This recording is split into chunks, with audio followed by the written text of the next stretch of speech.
അപ്പോസ്തലനായ പൗലോസിന്റെ വാക്ക് കൂടെയുള്ളവർ കേൾക്കാതെന്നറിയാമോ? അവർക്ക് അധികം ജ്ഞാനമുണ്ട്, എക്സ്പേർട്ട് നോളജ്, നമ്മുടെ മുൻവിധികളുണ്ട്, ഒരുപാട് കാര്യങ്ങൾ നമുക്കറിയാം. ദൈവമക്കൾക്ക് ഏറ്റവും വലിയ പ്രശ്നം എന്നറിയാമോ? നമ്മുടെ ജ്ഞാനം തന്നെയാണ്. ജ്ഞാനം വേണ്ടെന്നാണോ? വേണ്ടെന്നൊന്നും അല്ല. പക്ഷേ ദൈവത്തിന്റെ പ്രവൃത്തിക്ക് തടസ്സമാം വിധം നമ്മുടെ ജ്ഞാനം ഉപയോഗിക്കരുത്.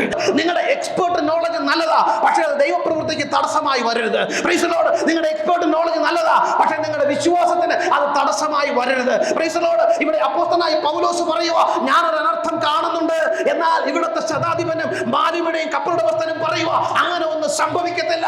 ഞാൻ ഈ കപ്പലിന്റെ ഉടമസ്ഥൻ, എനിക്കറിയാം എന്തുവാ സംഭവിക്കുന്നത്. ലൂക്കോസ് സുവിശേഷം 5-ാം അധ്യായത്തില് യേശു കർത്താവ് പത്രോസിനെ കാണുന്ന ഒരു ഭാഗമുണ്ട്. അവിടെ വന്നിട്ട് പത്രോസിനോട് പറയുന്നുണ്ട്, പത്രോസിന്റെ പടക് കണ്ടിച്ച് അതൊന്ന് കരയിലേക്ക് അടുപ്പിക്കാൻ പറഞ്ഞു, അല്ലെ? അതിനെ അടുപ്പിച്ചിട്ട് യേശു കർത്താവ് പടകിൽ കയറിയിരുന്നു. Praise the Lord. വചനമെല്ലാം പറഞ്ഞു തീർന്ന ശേഷം പത്രോസിനോട് യേശു കർത്താവ് പറഞ്ഞു, ആഴത്തിലേക്ക് നീ വലയിറക്ക്. Praise the Lord. ആഴത്തിലേക്ക് നീ വലയിറക്ക്. പത്രോസ് പറയുന്ന ഒരു വാക്കുണ്ട്, ശ്രദ്ധിച്ചിട്ടുണ്ടോ? എന്തുവാ അത്? കർത്താവേ, രാത്രി മുഴുവനും അധ്വാനിച്ചു, ഒന്നും കിട്ടിയില്ല. രാത്രി മുഴുവനും അധ്വാനിച്ചിട്ട് ഞങ്ങൾക്കൊന്നും കിട്ടിയില്ല. Praise the Lord. ഇന്നലെ തുടങ്ങിയ പണിയല്ല, കഴിഞ്ഞ കുറെ വർഷമായി ഈ വലയും വെള്ളവുമായി നടക്കാൻ തുടങ്ങിയിട്ട് കടലിന്റെ ഏത് തിരയും അവർക്ക് തിരിച്ചറിയാൻ പറ്റും. എവിടെ മീൻ കിട്ടും, എവിടെ മീൻ കിട്ടത്തില്ല എന്ന് അവർക്കറിയാം. ഏത് സീസണിലാണ് കടലിൽ പോകേണ്ടത്, പോകാൻ പാടില്ല എന്ന് പത്രോസിന് കൂട്ടർക്ക് പറയാം. യേശു കർത്താവ് പറഞ്ഞു, പ്രൈസ് ദി ലോർഡ്, ആഴത്തിലേക്ക് ഒന്ന് വലയിറക്ക. കർത്താവേ, എന്റെ അപ്പനും അമ്മയും കൊണ്ടിട്ട് വളർത്തിയെടുത്തത് ഈ കടലിന്റെ കരയില്ല.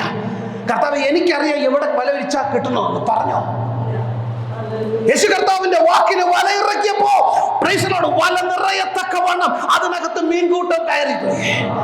എക്സ്പേർട്ട് നോളജ് അല്ല, നിങ്ങളുടെ മുൻവിധികളല്ല. ഒരുപക്ഷെ ഇന്ന് പകൽക്കാലം നിന്റെ മുൻവിധിയെ തകർക്ക് എന്റെ കർത്താവിന്റെ വചനത്തിന് ഒന്ന് വിശ്വസിപ്പാൻ തയ്യാറായാൽ, ദൈവത്തെ സ്നേഹിക്കുന്നവർക്ക്, നിർണയപ്രകാരം വിളിക്കപ്പെട്ടവർക്ക് സകലവും നന്മയ്ക്കായി കൂടി വ്യാപരിക്കുന്നു. Praise the Lord. ഇന്നലകളിൽ സംഭവിച്ചില്ല എന്നോർത്ത് നിങ്ങൾ ഭാരപ്പെടണ്ട. ഇന്നലകളിൽ നടന്നില്ല എന്നോർത്ത് നിങ്ങൾ ഭാരപ്പെടണ്ട.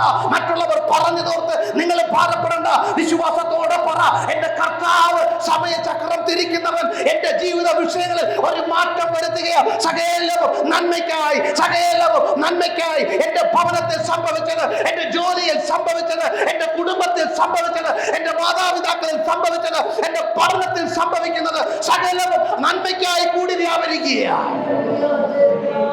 സകലവും നന്മയ്ക്കായി കൂടി വ്യാപരിക്കുന്നു.